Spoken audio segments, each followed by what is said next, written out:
চা চলে এসেছে, অমলেট, আর এখানে ব্রেড রয়েছে। এই চা এখানে কাপে ঢেলে খাওয়া হবে। তো ব্রেকফাস্ট রেডি। এখানকার চা খুব খুব ভালো। এখানে দুধ চা খাওয়া হয়, কিন্তু আমি বললাম দুধ চা না, লিকার টি দিতে, কারণ লিকার টি আমার খুব পছন্দ হয়েছে। Okay, it's okay, it's enough. Yeah. Between tea and coffee. I love both. Yeah, tea and coffee. বুরুন্ডিতে এসে খাবার দাবারের সমস্যা হচ্ছে না, বেশ ভালোই খাবার পাওয়া যাচ্ছে। রাওয়ান্ডাতে খুব প্রবলেম হয়েছিল। ব্রেকফাস্ট করে নেওয়া যাক, তারপর এখান থেকে বেরিয়ে যাচ্ছি খুব সুন্দর একটা জায়গায়।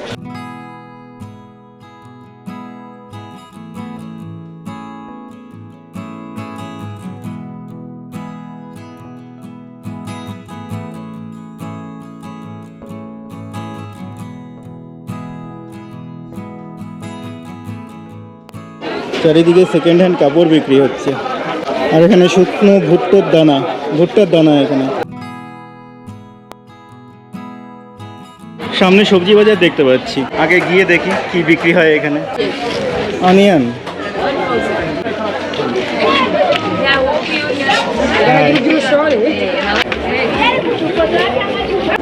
লোকেরা কিন্তু অবজেকশন করছে না এখানে এখনো পর্যন্ত।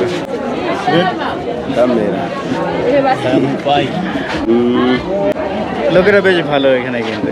শুটকি মাছের গন্ধ চারিদিকে, শুটকি মাছের গন্ধে মোমো করছে, আর চারিদিকে শুধু পেঁয়াজ আর টমেটোই দেখতে পাচ্ছি। আর এখানে মাছ বিক্রি। আফ্রিকাতে কিন্তু আনারস খুব পাওয়া যায়।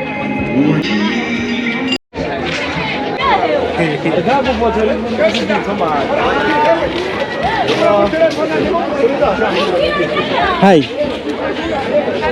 এই বাজারটা চারিদিকে কিন্তু প্রচুর পেঁয়াজ দেখতে পাচ্ছি। আফ্রিকাতে পেঁয়াজ প্রচুর খাওয়া হয়, আফ্রিকার বিভিন্ন দেশে। বছরের সারা মাস আম পাওয়া যায় এখানে আফ্রিকাতে, আফ্রিকার সব দেশেই দেখেছি।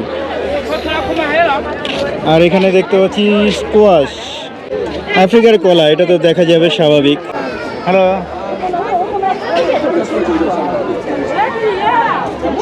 হাই, সে হাই।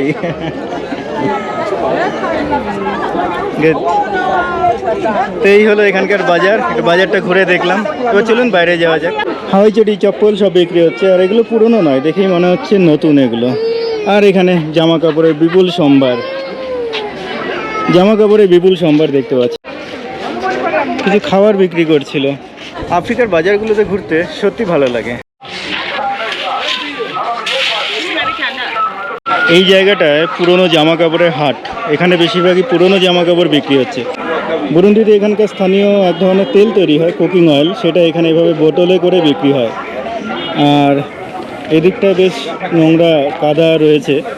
আর এই দেখুন, বাঁশের বেতের তৈরি ঝুড়ি, বেতের তৈরি আরও অনেক কিছু বিক্রি হচ্ছে। দেখে আমাদের পশ্চিমবাংলার যে কোনো হাটের মতোই মনে হয়। আমাদের দেশের যে কোনো বাজারে গেলে, গ্রামের হাটে গেলে পরে যে দৃশ্য দেখা যায়, এখানেও তাই। আর এখানে দেখতে পাচ্ছি ঝাড়ু বিক্রি হচ্ছে, আমাদের পশ্চিমবাংলার মতোই ঝাড়ু বিক্রি হয় এখানে।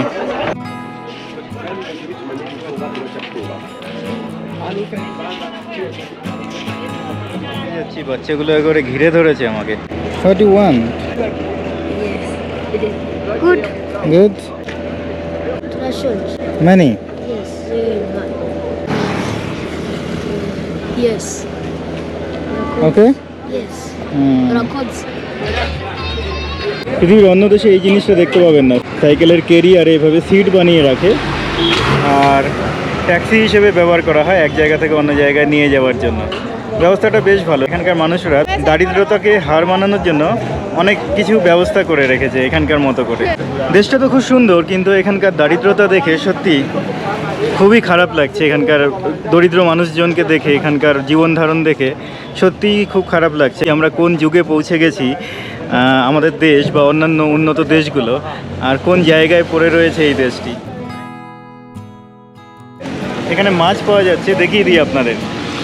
কী মাছ সেটা তো আমার জানা নেই, কোন প্রজাতির মাছ সম্পর্কে খুব একটা আইডিয়া নেই, তবে দেখে সুস্বাদু মনে হচ্ছে। আর এখানে কাসাবার পাতা রয়েছে, যেই কাসাবা থেকে সাবুদানা তৈরি হয়। সেই কাসাবা দিয়ে কিন্তু অনেক রেসিপি তৈরি হয় বুরুন্ডিতে এবং আফ্রিকার অন্যান্য দেশগুলোতে। কাসাবা পাতা দিয়ে যে রেসিপি তৈরি হয় সেটা আমি খেয়ে দেখেছি, বুরুন্ডিতে এসেই প্রথমবার খেয়েছি। আমার কিন্তু খুব সুস্বাদু লেগেছে। আর দেখুন এখানে তেলে মাছ ভাজা হচ্ছে, তেলে গরম গরম মাছ ভাজা হচ্ছে। আজকে এখানকার মাছ ভাজা ট্রাই করব। আর সামনে একটি রেস্টুরেন্ট রয়েছে, রেস্টুরেন্ট নয় ধাবার মতো ছোটোখাটো, এখানে এসেছি খাওয়া দাওয়া করতে। তো চলুন যাওয়া যাক এবং এখানকার বুরুন্ডির কিছু খাবার ট্রাই করা যাক। যদিও আগে অনেকবার ট্রাই করা হয়েছে, এখানে এসে দেখি কি খাওয়া যেতে পারে।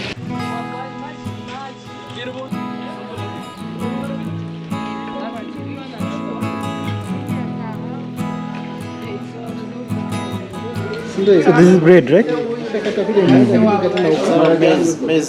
মেজ ব্রেড। ওকে, আমরা এখানে নিয়েছি মেজ ব্রেড, এখানকার একটি ব্রেড, খুব সুন্দর দেখতে ব্রেডটি। আর মাছ ভাজা রয়েছে, আর এখানে রয়েছে কাসাবা লিফ থেকে তৈরি একটি খাবার যেটাকে বলে সোমবে। চলুন খাবারটা খেয়ে নেওয়া যাক। তো এই হলো মোটর সাইকেল, আর এই বেঞ্জামিন ভাই বাড়ি থেকে বেরোলো ড্রেস চেঞ্জ করে। এই হলো বেঞ্জামিন ভাইয়ের বাড়ি, যেখানে সে থাকে এই বাড়িতে। আর ছোট্ট গ্রাম, খুব সুন্দর, বেশ সুন্দর পরিপাটি গ্রাম, পরিষ্কার পরিচ্ছন্ন। তো এখানে কোথাও একটা যাব আশেপাশে, সারাদিন পর সময় হয়েছে কাজ থেকে। তো সে ভাই আমাকে বললো চলো কোথাও থেকে ঘুরে আসা যাক। মাটানা টাউনের অধিকাংশ অংশেই পাকা রাস্তা বলে কিছুই নেই। এবড়ো খেবড়ো কাঁচা মাটির রাস্তা পার করে আমরা এগিয়ে চললাম এখানকার একমাত্র খেলার মাঠের উদ্দেশ্যে। ইন্টারনেট, স্মার্টফোন, ভিডিও গেমের যুগেও এই সমস্ত জিনিসের সহজলভ্যতা এখানকার মানুষদের নেই কোনো জিমের সুব্যবস্থা। এই খেলার মাঠই হলো এখানকার মানুষদের শরীরচর্চা এবং বিনোদনের একমাত্র উপায়, ঠিক যেমন আমাদের ছিল আজ থেকে 15-20 বছর আগে। তাই তো বারবার বলি, বুরুন্ডিতে আসলে পরে মনে হয় যেন আজ থেকে বহু শতাব্দী পেছনে চলে এসেছি। বুরুন্ডিতে এলে এই দেশটি ছোটবেলা মনে করিয়ে দেয়।